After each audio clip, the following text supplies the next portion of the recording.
চট্টগ্রাম নগরীর আকবরশাহ থানা স্বেচ্ছাসেবক দল নেতা মোহাম্মদ নূরে আলম নুরুকে কোনো অভিযোগ ছাড়াই গ্রেপ্তার এবং সাজানো অস্ত্র মামলার বিচার বিভাগীয় তদন্তে ও মুক্তির দাবিতে মানববন্ধন অনুষ্ঠিত হয়েছে।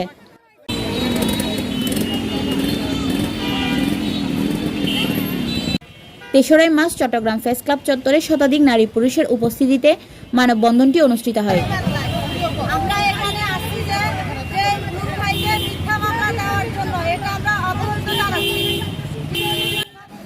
মানববন্ধনে বক্তারা বলেন, অতি বিলম্বে গরিবের বন্ধু ১ নং জিলের হাজার হাজার মানুষের আশ্রয়স্থল নুরুর বিরুদ্ধে মিথ্যা মামলা প্রত্যাহার করতে হবে।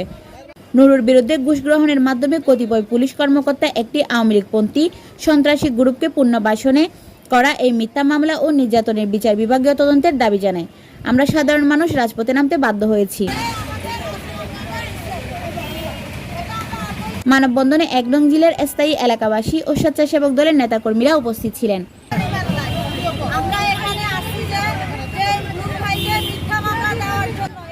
Desk news, channel city.